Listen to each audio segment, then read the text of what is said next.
Philip Kennedy Johnson and Mike Perkins pit the Man of Steel against some new problems as the new gods confront Superman over his choice to free the Fire of Olgrun and endanger all of creation. Philip Kennedy Johnson continues his KAL-EL return story arc that sees Superman's actions begin to catch up with him, specifically the choice to free the Fire of Olgrun from the center of Warworld and imbue the power in a child. I love the balance Johnson is given with the three plots he's telling, specifically the Metallo-Lex plot which he's been building on in the background and is stoking all of the anti-alien and anti-Superman sentiments in the villains and even some people of Metropolis, and how the main plot is now feeding into that thanks to KAL-EL and Orion and Desard showing up on Earth. Osel and Othel getting to experience some human things was quite fun and made even better by the fact that Bibbo Babowski is being the one who is giving them their first human experiences, since he really is the best option for this, since the man is just so pure of heart and friendly, and again it's Johnson using every part of the buffalo and not letting anything within the Superman family go to waste. Mike Perkins tags in as the artist, bringing his distinct sketch-like style to the book, which makes these larger-than-life heroes and villains feel very real and very human. I really liked his new gods and how he drew them with such detail, specifically KAL-EL, whose face is covered in age lines and scars and deformities like it's some sort of fleshy mountain range, and Mike captured all of that perfectly. Action Comics issue 1048 was another classic issue from Philip Kennedy Johnson and his team, perfectly balancing out three separate plots, tying them all together tangentially as he begins working to expand on some of the concepts we saw during the Warworld saga. I'm going to give this issue a 10 out of 10.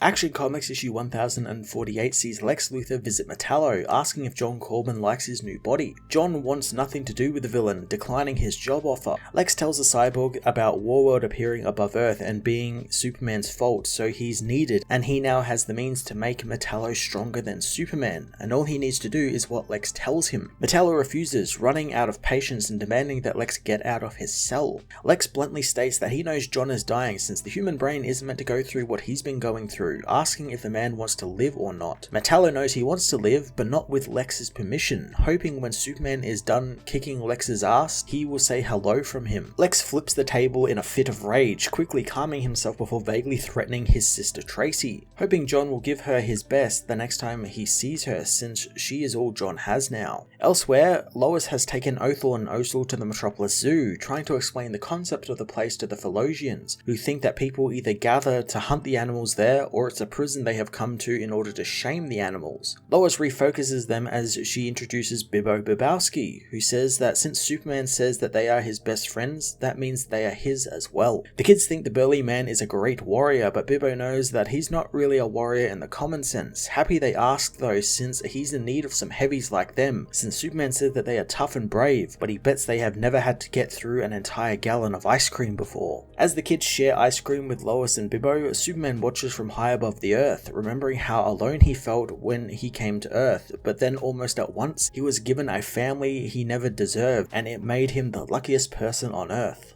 Superman and the Authority continue dismantling a lot of Warworld's deadly satellites as Clark thinks about how he's going to send the people across the galaxy in search of a new home, wondering if the Warworlders will be half as lucky as he was. Suddenly he spots a glint in deep space, knowing it's not a star or a ship, but an energy signature, and he knows that means they're going to have company. Bibbo and Lois find that the kids are bored of the animals, so Bibbo livens things up a little bit, telling the kids of the psycho killer Beardy Cat, which is just a lion, and while it looks like a giant fuzzball, when someone gets too close, it will jump out of the fuzzball and rip their limbs off. The kids want the lion to jump, but Bibbo knows that they only do that when they're scared, and the kids aren't scary, so the kids begin roaring and waving their arms at the lion and calling for it to jump. Suddenly, a boom tube explodes nearby as Desard, Orion, and KAL-EL arrive, demanding to know where the fool who awakened the god of the first world is. Bibbo protects the children, confronting the new gods and telling them that nobody gets into the city zoo without a bracelet, and unless they have the 2250 on them, he's going to have to ask them to leave. KAL-EL comes for Bibbo, eager to kill another human since it's been so long, but before Bibbo can knock him out, Superman blasts the villain down with his heat vision, knowing it's going to be longer still.